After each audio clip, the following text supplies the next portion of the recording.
Sadhguru builders and डेव्हलपर्सची भव्य दिवाळी धमाका offer. आपल्या स्वप्नातील बंगला खरेदी करा आणि सोबतच किचन ट्रॉली, वॉल कॅबिनेट, सर्व रूम्सना पीओपी सिलिंग अगदी मोफत मिळवा. 2 BHK आणि 3 BHK लक्झरियस रो बंगले उपलब्ध. बुकिंगसाठी संपर्क सद्गुरुनगर, फुलेवाडी, बालिंगा मेन रोड, फुलेवाडी, कोल्हापूर 97 64 22 42 42 आणि 83 29 88 65 66. माझी त्याला जाहीरपणा म्हणा, अहो 50 म्हणू नका, 500 खोके एकदम ओके म्हणा, पण या 3 प्रश्नांचं उत्तर द्या. कारण बिद्री कारखान्याची निवडणूक या 3 मुद्द्यांच्या मध्ये तुम्ही ज्या पद्धतीने कारखान्याच्या सभासदांची लूट केली, चिठ्ठीवरच्या पोरांचं हाल केलं, सगळ्या ऊस तोडणी कार्यक्रमाच्या निमित्तानं, सगळ्या ऊस विकास कार्यक्रमाच्या निमित्तानं प्रचंड लोकांना त्रास दिलाय की आम्हा सगळ्यांच्या अंगात बिद्री येते, पण कागलवाल्यांच्या अंगात काय बिद्री येत नव्हती. पण आज मात्र त्या सगळ्याच प्रश्न सुटला, थोडं सुटलं म्हणा. बिद्री सहकारी साखर कारखान्याची निवडणूक लागली आणि त्या सगळ्या निवडणुकीमध्ये एका बाजूला लय भारीची टिमकी वाजवणारे चेअरमन साहेब होते आणि दुसऱ्या बाजूला आदरणीय जाधव गुरुजींच्या नेतृत्वाखाली या सगळ्याचा पर्दाफाश करून वस्तुस्थिती आणि वास्तविकता दाखवता ज्या पद्धतीने या चेअरमन साहेबांनी आम्हा सगळ्यांची आर्थिक लूट केली, या कारखान्याची लूट केली आणि फक्त आपलं घर भरलं, या सगळ्याचा हिशोब ज्या वेळेला मी मांडायला लागलो, तो हिशोब मांडता लोकांच्या मनामध्ये पहिल्यांदा प्रश्न पडला, आमदार प्रकाश आंबेडकरचं डोकं फिरलंय काय? एवढं सगळं चांगलं चाललंय आणि मुद्दाम राजकारणासाठी चांगल्या कारखान्याचं नुकसान करतोय काय? आणि मग नंतर ज्या वेळेला आम्ही सगळ्या एकापेक्षा एक सगळ्या ज्या वस्तुस्थिती मांडायला लागलो, त्यानंतर मात्र आज तेच सभासद प्रत्येकाला विचारायला लागले की FRP पेक्षा पैसे जे कोजनचे आम्हाला मिळतात ते पैसे आम्हाला मिळाले पाहिजेत. मोलॅसिसची खरेदी विक्री जी होते ती पलीकडच्या मुश्रीफ कारखान्यालाच का होते? पलीकडच्या बाजूला चिठ्ठ्यांचा जो काय सगळा सवळा गोंधळ होतोय, चिठ्ठ्यांच्या माध्यमातून 200 चिठ्ठ्या मुलांना, 200 चिठ्ठ्यांचे पगार मुलांना आणि 250 चिठ्ठ्यांचे पगार शिपेकर कुठल्या घरात घेऊन जातात, या सगळ्याचा उलगडा ज्यावेळेला आम्ही करायला लागलो त्यावेळेला मात्र सभासद पेटून उठला. परिवर्तन झालंच पाहिजे, खोडवं काढाने लावण करा, ही अशी पूर्वीची म्हण 2005 ला झाली होती, की ज्याचा उल्लेख आदरणीय EY पाटील साहेबांनी केला की निडवं काढा आणि लावण करा असं म्हणण्याची वेळ आली. या कागल तालुक्याला एक इतिहास आहे. या कागल तालुक्याच्या राजकारणाची एक वेगळी प्रथा आणि परंपरा आहे. त्या सगळ्यातला महत्वाचा भाग म्हणजे बिद्री सहकारी साखर कारखाना. आमची तक्रार आहे राजेसाहेब तुमच्यावरती, आमची तक्रार आहे आदरणीय संजय दादांच्या वरती, आमची तक्रार आहे सन्मान्य मुश्रीफ साहेबांच्या वरती आणि संजय बाबांच्या वरती सुद्धा. तुमचे कारखाने झाल्यामुळे बिद्रीला तुम्ही सगळेजण जरा दुर्लक्षितच करावं. पूर्वीच्या काळात राजेसाहेब, मंडलिक साहेब असताना या बिद्री कारखान्यावरती 4 तालुक्याचं राजकारण व्हायचं. नवीन राजकारणाची समीकरण व्हायची, वेगवेगळ्या पद्धतीचे राजकीय संदर्भ सुद्धा बदलायचे, ते सगळेच्या सगळे फक्त बिद्री कारखान्यावरती बदलायचे. आता परत 2005 ची पुनरावृत्ती करण्यासाठी आदरणीय संजय दादा मंडलिक साहेब आणि आदरणीय राजे साहेबांचे चिरंजीव समरजित सिंग राजेश गाडगे साहेबांनी जो काही निर्णय घेतला, त्यामुळे निश्चितपणानं बिद्री मधलं परिवर्तन अटळ आहे. लोकांच्या मनातलं नवीन परिवर्तनाचं पॅनेल येणार आहे, तर त्याबरोबर जे काही राजकारण समाजकारण घडणार आहे ते सुद्धा अत्यंत महत्वाचं आहे. लय भारीची टिमकी वाजवून ज्या पद्धतीच्या भ्रष्टाचाराचा अतिरेक केला, कोजन मधला 96 कोटीचा फायदा, दरवर्षी 20 कोटी, 25 कोटी, 15 कोटी, 16 कोटी फायदा होतोय. त्या सगळ्याच्या सगळ्या फायद्या इतकाच तंतोतंत पलीकडच्या बाजूला तोटा होतोय कारखान्याला. म्हणजे रक्कम सुद्धा बदलत नाही. एखादी चांगली डेअरी चालली तर 2 लाख, 3 लाख, 4 लाखाचा फायदा होतोय, परंतु 400-450 कोटीचा टर्नओव्हर केल्यानंतर सुद्धा कारखान्याला फक्त 2 लाख रुपयाचा नफा होतोय. ह्या सगळ्या गोष्टींची वस्तुस्थिती बघितल्यानंतर एक फॅब्रिकेटेड बॅलन्स शीट ज्याला म्हणू आपण, एक चुकीच्या पद्धतीनं जो नफा लोकांना द्यायला पाहिजे तो मुरवण्याचं काम जे महापाप या चेअरमन साहेबांनी केलंय, त्याचं उत्तर उद्याच्या 3 तारखेला आपण सगळ्यांनी देऊया. मी आपल्या सर्वांना सांगू इच्छितो, खरं म्हणजे आमचं सगळ्यांचं भाग्य असं म्हणायला पाहिजे. तत्कालीन काळामध्ये प्रशासक अरुण काकडे होते आणि अरुण काकडेंच्या बरोबर जे 3 प्रशासक होते ते सगळीच्या सगळे आमच्या पॅनेलचे उमेदवार आहेत. मला खूप अभिमान वाटतोय. इथं असणारे रणजित दादा असतील, इथं असणारे विठ्ठलरावजी कोराटे साहेब असतील आणि इथं असणारे आमचे नाथाजीराव पाटील असतील, हे तिघही त्या ज्या प्रशासकाने जो काही दर दिला तेवढा होतं. काय झालं होतं? 4.5 लाख क्रशिंग झालं.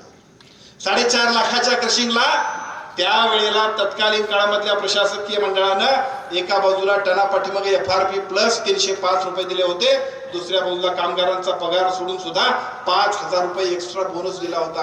5000 रुपयाचा बोनस दिल्यानंतर सुद्धा तोडणी ओढणीचे सगळे पैसे दिले होते आणि त्याच्याही पलीकडचा मुद्दा आणखीन असा होता की त्या तोडणी ओढणीमध्ये आणखीन 31 रुपये राहिले होते, शिल्लक राहिले होते. ते शिल्लक राहिलेले पैसे सुद्धा FRP प्लस 305 नंतर आणखीन वाढवून दिले होते. याला म्हणायचं लई भारी कारभार, याला म्हणायचा लई भारी कारभार. काल सुद्धा अजितदादा पवार साहेबांनी टना पाठीमागे 500 रुपये वाढवून दिले. कशामुळे दिले? बाय प्रॉडक्टचा फायदा फक्त सभासदांना दिला पाहिजे, हा जो काही एकूण नियम आहे. आदरणीय शरदचंद्रजी पवार साहेब सुद्धा या साखर कारखानदारीमधल्या सगळ्यात अभ्यासू नेतृत्व म्हणून राज्यात आणि देशात गणलं जात आहे. त्यांनी सुद्धा सातत्याने सांगितलंय की अलीकडच्या काळामध्ये साखरेबरोबर इतर सगळे जे बाय प्रॉडक्ट्स कारखान्याचे आहेत त्याच्यावरती सुद्धा या सगळ्याचा हिस्सा आहे. आमचे जाधव गुरुजी आम्हा सगळ्यांना नेहमी मार्गदर्शन करायचे आणि त्यावेळेला RSFचं सूत्र आम्ही बघितलं आणि त्या RSFच्या सूत्रामधनं सुद्धा आमच्या लक्षात यायला लागले की बिद्री कारखान्यानं प्रचंड फसवणूक आम्हा सगळ्यांची केली. कुठं फसवणूक केली? मालोजीराजे रोड ट्रान्सपोर्ट नावाची इंदापूरची कंपनी आहे, 4 कोटी रुपये त्यांनी दाखवले. त्या 4 कोटी रुपयाचा खर्चाला आजपर्यंत ती कंपनी कुठे आहे माहित नाही.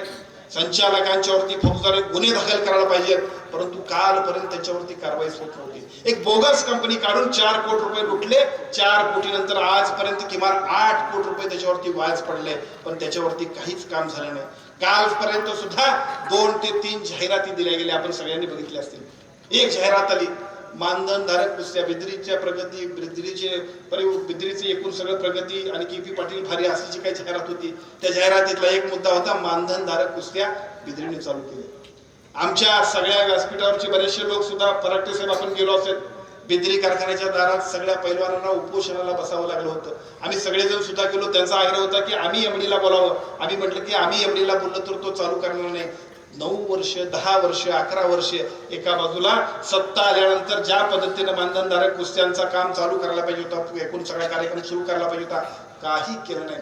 पण निवडणूक आली की दर वाढवून देतोय, निवडणूक आली की कुस्ती चालू होते, निवडणूक आली की ऊस विकास कार्यक्रम सुद्धा सुरू होतो. अनेक सभांमधून ज्यावेळेला राजे समरजित सिंग घाडगे साहेब आता आम्हाला सांगतायत, साहेब आम्ही सुद्धा आमच्या मतदारसंघातल्या लोकांसाठी तेच करतो. मी एका बाजूला विधानसभेत काम करत असताना आमदार म्हणून काम करतो आणि दुसऱ्या बाजूला शेतकऱ्यांचं एकरी उत्पादन वाढलं पाहिजे म्हणून 60 टनाचा प्रोग्राम आम्ही घेतला आणि त्या पद्धतीने आम्ही काम चालू केलं. अनेक शेतकऱ्यांना VSI ला पाठवलं. अनेक शेतकऱ्यांना वेगवेगळ्या पद्धतीच्या पाडेगावच्या ऊस संशोधन केंद्रात असेल, लखनौच्या ट्रेनिंग इन्स्टिट्यूट मध्ये असेल. आता तरी मी आत्मा मधल्या प्रोग्राम मधून साधारणतः 3300 शेतकऱ्यांना वेगवेगळ्या नवीन टेक्नॉलॉजी समजून घेऊन त्या सगळ्या शेतकऱ्यांनी अधिक प्रगत व्हावं आणि आर्थिक एकरी उत्पन्न वाढवावं यासाठी आम्ही प्रयत्न करतोय. आम्ही आमदार आहोत, आमच्या शेतकऱ्यांसाठी आम्ही करतोय, हे आमचं कर्तव्य आहे. पण त्याच्याही पेक्षा ज्यांचा सगळ्याच्या सगळा व्यवसायच ऊसावरती अवलंबून आहे त्यांची जबाबदारी अधिक आहे. त्यांनी हे काम अधिक चांगल्या पद्धतीने केलं पाहिजे. पण यातलं कुठलंच आजपर्यंत केलं नाही. फक्त निवडणूक आल्यानंतर मात्र आदरणीय EY पाटील साहेबांनी सांगितलं तसं शेवटच्या दिवशी संजीव मानेंना बोलवायचं, 10 मिनिटं संजीव मानेंचं मार्गदर्शन आणि त्याच्यापेक्षा 1.5 तास नंतर मात्र KP साहेबांचं लय भारी मार्गदर्शन. याच्यामध्येच ऊस विकास कार्यक्रम केला. अशा सगळ्या गोष्टी ज्या आहेत त्या सगळ्या गोष्टींच्यामुळं ज्या पद्धतीनं चुकीचं काम केलं गेलं त्या सगळ्या कामाच्या बाबतीमध्ये आम्ही टेस्ट ऑडिटची मागणी केली. टेस्ट ऑडिटच्या मागणीनंतर मात्र सगळेच्या सगळे हतबल झाले. अतिशय योग्य अयोग्य पद्धतीच्या भूमिका घ्यायला लागले. काही लोकांना वाटलं की कारखानदारीमध्ये आम्ही सगळे अडथळे आणतोय काय. अहो, आमच्या हिश्श्याचं, आमच्या कामाचे पैसे द्यायला सुद्धा तुम्हाला जर जमत नसतील तर त्याचा हिशोब मागितल्याशिवाय एक सभासद म्हणून, एका कामगाराचा मुलगा म्हणून ती आमची जबाबदारी. आणि तेच ज्या वेळेला मी करायला गेलो तेव्हा बघता माहोल तयार झाला. आपण सगळेजण ताकदीनं शक्तीनं हे परिवर्तन करायसाठी निघालोय. हे परिवर्तन निश्चितपणाने होणार आहे. टेस्ट ऑडिटच्या माध्यमातून या सगळ्याची कारवाई होणार आहे. मोलॅसिस फक्त मुश्रीफांच्याच कारखान्याला का जातंय याचा हिशोब सुद्धा आम्हाला मिळाला पाहिजे. माझं फक्त त्यांना एकच विनंती होती. सातत्यानं आम्ही जाधव गुरुजींच्या माध्यमातून त्यांना सांगत होतो. काय सांगत होतो? आमचे 3 मुद्दे आहेत. या 3 प्रश्नांची उत्तर द्या. त्यांचा फक्त एकच मुद्दा असायचा, 50 खोके एकदम ओके. माझी त्याला जाहीरपणा म्हणा, अहो 50 म्हणू नका, 500 खोके एकदम ओके म्हणा. पण या 3 प्रश्नांचं उत्तर द्या. कारण बिद्री कारखान्याची निवडणूक या 3 मुद्द्यांच्या मध्ये तुम्ही ज्या पद्धतीने कारखान्याच्या सभासदांची लूट केली, चिठ्ठीवरच्या पोरांचं हाल केलं, सगळ्या ऊस तोडणी कार्यक्रमाच्या निमित्तानं, सगळ्या ऊस विकास कार्यक्रमाच्या निमित्तानं प्रचंड लोकांना त्रास दिलाय. माझी तुमच्या ग्रामदेवता अंबाबाईच्या चरणी आणि तुमच्या सगळ्यांना शपथ आहे या मुरगुडातल्या सगळ्या लोकांना. कारण मी ज्या वेळाला फिरलोय तेव्हा दादा लोक एवढंच म्हणतात, अख्ख्या मुरगुडमध्ये एकच विषय, तोडणी कार्यक्रमानं बिद्री लोकच्या सगळ्या सभासदांना हैराण करून सोडले. अरे मग कुणासाठी चालला कार्यक्रम? ऊस लय भारी दर, हे सगळं कुणासाठी चाललंय? जर तुमचा ऊसच आमचा तुम्ही घेत नसाल तर तुम्ही किती प्रचंड अशा पद्धतीचा त्रास आमच्या सभासदांना दिलाय, त्या सगळ्याचा हिशोब अंबाबाईच्या साक्षीने शपथ घेऊन आपण उद्याच्या 3 तारखेला होणाऱ्या निवडणुकीमध्ये अतिशय चांगल्या पद्धतीने हिशोब करूया, परिवर्तन करूया, अशा पद्धतीची विनंती करतो. हे परिवर्तन करत असताना व्यासपीठ बघितल्यानंतर मला नाथाजीराव कधी कधी गंमत होते. 5 वर्षांपूर्वी जीवाचा आघात करून आदरणीय संजय दादांच्या नेतृत्वाखाली आम्ही पॅनल केलं. हेच ए.वाय. पाटील साहेब आणि हेच ए.वाय. पाटील साहेब आम्ही 6-7 मला वाटतं 6 ते 7 शीट घेऊन दादा आम्ही पलीकडच्या बाजूला बसलो होतो. आदरणीय दिनकरजी जाधव होते, आदरणीय सगळीच मंडळी होती. पलीकडच्या बाजूला रेस्ट हाऊसवरती आमची पत्रकार परिषद घ्यायची होती. 9-10 वाजता सगळे दौरे बंद करून आम्ही आलो होतो. आणि काका तोपर्यंत मला वाटते संजय बाबा गाडीवर असतील. बाबा म्हटले अहो पलीकडे कुठली पत्रकार परिषद चालू आहे? मी म्हटलं कसली पत्रकार परिषद? अहो मला वाटलं तिकडंच आहे म्हणून मी तिकडे निघत होतो. बघतोय तर पलीकडे आदरणीय यांची वाई पाहुणे सुरेशरावजी हळवणकर साहेबांनी चंद्रकांत दादांची शिष्टाई केली. आणि बघता बघता आमची निवडणूक जिंकत आलो होतो. पण पलीकडच्या बाजूला ज्या पद्धतीनं भारतीय जनता पक्षाचा पाठिंबा झाला त्यामुळे तिकडच्या बाजूला गेलो.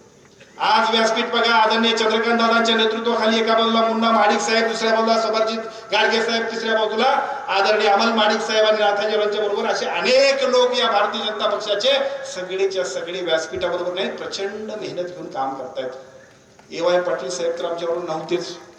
ए.वाय. पाटील साहेब ज्या पद्धतीने आले त्यामुळे राधानगरीमध्ये ज्या पद्धतीचा प्रचंड अशा पद्धतीची सुनामी लाट आलेली आहे, त्या सगळ्यांमुळे परिवर्तनामधला अत्यंत महत्वपूर्ण टप्पा आहे.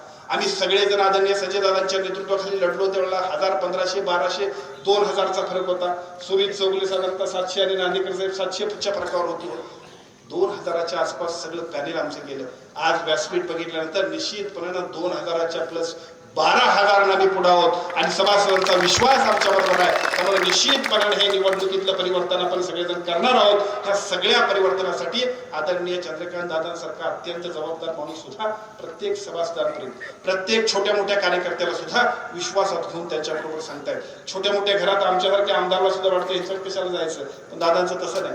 चला अरे आपला मुद्दा समजून सांगायचा, आपला कार्यकर्ता आहे, आपला मित्र आहे ना, त्या सगळ्यांकडे जायचं. ही जी भूमिका ते घेत आहेत त्या सगळ्या भूमिकेमुळं आमच्या सगळ्यांच्या एकूण परिवर्तनाच्या कामामधलं प्रचंड मोठं काम होतंय. लोकांचा विश्वास वाढतोय. जेवढा चंद्रकांत दादांसारखा माणूस आमच्या पाठीमागे आहे तेवढा हिमालयासारखी ताकद आमच्या सगळ्यांच्या पाठीमागे आहे. त्याचा विश्वास सगळ्या सभासदांना वाटतोय. आणि दादाने आपल्या साक्षीने सांगतो, इथं असणारे मुन्ना महाडिक साहेब आणि पलीकडच्या बाजूला बसलेले समरजित सिंग राजे घडगे साहेब, आमचं निवडणुकीतलं सगळ्याच्या सगळं प्रचार काम हे आरोप प्रत्यारोपाचं नाही. कारखानदारीमध्ये काय करावं याचं उत्कृष्ट अशा पद्धतीचं उदाहरण. कारखानदारीत कशा पद्धतीने पुढे जावं, अर्थकारण कारखानदारीतलं कसं समृद्ध करावे अशी जी काही भाषणं आहेत ते बघितल्यानंतर अनेक लोक आदरणीय मुन्ना महाडिक साहेबांचे आणि समरजित सिंग गाडगे साहेबांचे फॅन झाले. मला वाटतं अलीकडच्या काळात या फॅन फॉलोअर त्यांचं वाढलं असेल. एवढं चांगलं काम बेदरीच्या परिवर्तनातून निश्चितपणाने एक चांगल्या पद्धतीचं अर्थकारण करणारे नवीन राजकारणी सुद्धा आपल्या सगळ्यांना दिसणार आहेत. हे दादा तुमच्यामुळे आम्हाला मिळालं. आता आमच्या दादाचं कौतुक करतो. आमच्या दादांच्या अंगात बेदरीच येत नव्हती. मला कधी कधी राग यायचा. अहो आम्ही मंडलिक साहेबांचे कार्यकर्ते, आम्हाला सगळ्यांना वाटायचं की आम्ही मंडलिक साहेबांचे कार्यकर्ते आहोत, आम्ही लढणारे कार्यकर्ते आहोत. त्यामुळे आम्हाला सगळ्यांना वाटायचं काय वाटलं ते होते पण लढायचं. पण दादा त्याला म्हणायचं अरे बघ जरा बिनविरोध करतोस काय बघ, तुम्हाला म्हणायचं. पण दादा पलीकडच्या वेळेला ज्या पद्धतीनं लोक आपल्याला मंडलिक नाही मांडलिक करायला निघाले, तुम्ही फक्त शेड्डू मारा, अख्खा जिल्हा तुमच्या बरोबर आहे. एवढंच तुम्हाला सांगतो, तुमच्या बरोबर जिल्हा आहे.